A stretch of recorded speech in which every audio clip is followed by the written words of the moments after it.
Malam Mas Siti mau nambahin sedikit pengalaman aja Mas Siti. Ya, Saya kan seringnya kalau sepeda motor itu seringnya kalau berboncengan aja itu mesti timbul sesuatu yang istilahnya kan kayak di jalan itu kan rame. Mungkin perkiraan saya sudah matang kiri kanan, tapi kadang yang menjadi masalah kadang buginanya kadang tuh bikin saya takut gitu loh Mas Siti. Sering di pikiran saya tuh dipikir-pikir takut padahal sudah matang. tapi kadang-kadang kamu nggak itu ya. Sebenarnya gitu cuma ya saya udah matang udah posisi udah Saya benar itu istilahnya mengingatkan. sering gitu mungkin jadi membuyarkan istilahnya konsentrasi saya kada tapi saya tetap fokus terus wong saya di jalan ini nggak mungkin motor mau saya tabrak kan enggak ini ilustrasi aja seperti itu mas itu apakah itu juga berpengaruh apa dikendalikan lah ada pengendalian dari setan gitu kan bang Ya, atau skenario setan gitu ya bisa Pak. Jadi saya kadang ini pengalaman saya dengan Pak Wid ya. Saya nggak tahu beberapa kali ketika saya bonceng Pak Wid kalau pelayanan ya di Elsadik ya. Satu, saya tiba-tiba kayak kaget. Saya nggak tahu. Ini hanya terjadi kalau saya bonceng ya. Saya kaget. Jadi beliau belok kanan. Tuh kok aku kayak kagetan ya. Kagetan lah gitu. Padahal aku ya tidak tidur tapi kayak kaget. Nah itu satu. Jadi seakan-akan saya dibuat dikendalikan seperti itu. Kemudian saya coba cek mungkin cara duduk saya salah ya. Jadi saya membungkuk sehingga di bagian tulang belakang ini ketika ada belokan itu saya jadi nggak waspada. Itu dugaan saya. Makanya kalau saya bonceng beliau khususnya saya berusaha tegak di ini. Jadi di tulang belakang tulang duduk ini untuk duduk ini dengan tulang belakang di atasnya dibuat lurus jangan sampai membungkuk gini ya dibuat tegak ternyata saya tidak terlalu kagetan itu contoh teknis jadi ini untuk saya ya kemudian pernah juga kayak panik gitu ya jadi kagetan ini ada paniknya kok aku panik ya nah itu bagi saya kayak kayak dua keliling sih biasa ya artinya saya kan belum bersih gitu ya ketika belum sampai ke tempatnya kan kadang belum bersih gitu. Jadi bisa dicegah ada gangguan. Nah, itu contoh. Terus kemudian juga pernah kayak dengan Pak Phil. Oh kayak orang bingung gitu ya. Jadi dia tuh masuk ke jalan satu arah gitu. Jadi dalam hati ini bodoh sekali. Bisa-bisanya kayak orang bingung salah jalan masuk jalan searah. Terus juga pernah dengan Pak Wid sendiri. Kan kami antri BBM. Nah, kan ada dua ya kanan kiri ya biasanya. Satu kan ditutup. Jadi dia tuh dibuat salah duga. Dia langsung ngambil ke yang kiri. Padahal kan ditutup ya. Jadi pegawainya itu hanya sekedar kayak geser gitu ya. Terus dia dia nggak buka gitu ya. Dia pergi.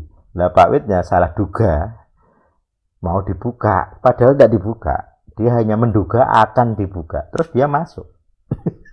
Ya bayangkan antrian di kanan tiba-tiba dia ngambil ke kiri. Nah otomatis kan yang di belakang kan maju kan. Begitu dia menyadari ini salah, dia kan balik lagi mau masuk kan, dimarahi sama yang di belakangnya. Nah gitu loh. Jadi ada dua, dikendalikan supaya salah duga keluar dari barisan, padahal kan ketutup. Itu di belakang udah marah. Jadi itu dua itu udah dikendalikan. Jadi mau nggak mau saya juga menganggap itu dikendalikan. Tim-tim El Sadik pun dikendalikan. Jadi ya entah kalau dalam kasusnya Pak Andi ya mungkin Bu Ginanya atau Pak Andinya ya bisa saja gitu ya. Ya kita harus ngaku tidak perlu malu gitu. Seperti ini ya saya bahas terbuka seperti ini. Nggak apa-apa diakui saja sebagai kita sedang dikendalikan gitu. Karena memang saya sendiri juga merasakan gitu. Khususnya pas doa keliling ya kalau terutama pas gonceng terutama. Kalau saya di depan jarang. Bahkan kalau saya pulang dari Magelang, kalau saya pulang dari Jogja itu sering ngantuk loh. Aneh sekali kalau kalau di belakang ya, maksudnya gonceng. Kalau di depan itu saya nggak ngantuk. Makanya kadang saya lebih suka sendiri, maksudnya saya menyetir ya, karena saya nggak ngalami itu ngantuk kalau saya nyetir gitu. Kalau di belakang hampir pasti ngantuk, saya nggak tahu sih, mungkin karena posisi duduk ya, karena kan kalau saya di depan kan pasti saya ndelosor ya, agak-agak bungkuk ya, jadi sulit untuk ngantuk karena waspada ya. Tapi kalau saya bonceng kan saya tegak badannya, terus nanti agak-agak ya mau nggak mau agak bungkuk gitu ya, agak santai. Dulu saya naik Supra ya begitu, ngantuk gitu. Padahal saya di depan nyetir sendiri, tapi pakai saya Supra, numpak Supra itu ngantuk. Pernah micro slip juga kan. Berapa meter itu nggak sadar ngantuk. Kalau pakai motor yang nunduk, saya belum pernah ngantuk. Makanya ada manfaatnya ya, naik motor yang pegel itu ada manfaat. Nggak mungkin ngantuk, sejauh ini begitu. Bahkan ketika saya mau pulang kadang kan sudah terasa ngantuk. Tingku kuat pora nek mulai gitu. Begitu saya di atas motor nggak iso ngantuk saya. Karena harus dipaksa konsentrasi. Jadi ya saya sendiri mengakui kadang ada, terutama kalau bonceng ya. Terutama bonceng ada gangguan, bisa takut, bisa ngantuk, kagetan tadi.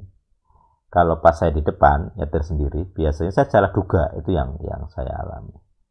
Jadi baik saya di depan maupun saya bonceng itu punya potensi, dan itu setanik saya rasa. Itu pertanyaannya simpel, lah Tuhannya di mana? Tuhan kok tidak melindungi saya? Kan bisa harusnya Tuhan membuat saya tidak ngantuk, tetap waspada, kan harusnya bisa, tapi kok saya masih ngantuk, nah, gitu. Atau saya salah duga tadi. Berarti kan ada gangguan spirit. Nah, kita belum bersih, kita harus akui kita belum bersih. Nggak apa-apa, itu bukan suatu yang memalukan. Kalau saya sih begitu ya, teman-teman kata. Makanya konsep roh filosofi ini kadang sulit diterima karena orang malu, nah, gitu kan. Kalau saya nggak merasa malu, biasa aja. Karena saya bisa upgrade, karena makin lama saya makin sulit diserang. Ya seperti tadi, saya dari cara duduk saya coba upgrade, saya perbaiki, jangan sampai bungkuk. Jadi kalau gonceng tidak ngantuk, tidak kaget ya, gitu ya. Itu berkurang gitu ya. Kalau soal ngantuk kadang agak sulit saya. Ya karena sudah capek ya, biasanya kan sambil jalan-jalan gitu ada capeknya gitu. Jadi ya mesti ada ngantuknya. Apalagi posisinya tegak, nyantai. Kalau posisi saya pegang motor di depan, nunduk apalagi, sulit sekali ngantuk. Dulu pernah sih, tapi itu udah ekstrim ya kan, karena saya dulu insomnia. Tapi sekarang jauh lebih sehat lah, gitu. Sudah insomnianya nggak separah dulu. Termasuk makanya saya selalu pakai suplemen kalau perlu ya, karena efeknya di ngantuknya itu. Jadi kalau minum suplemen itu tidak ngantuk. Dulu jam 2 itu ngantuk sekali, pakai suplemen tidak ngantuk. Makanya nggak tahu sih itu apakah spirit atau medis, aku juga nggak tahu, bisa dua-duanya. Tapi setidaknya saya ngurusi yang teknisnya. Kalau soal spirit ya kita di luar wewenang kita ya, kita harus cari tahu dosanya apa. Tapi kalau teknis kita bisa pengaruhi, kita bisa ubah.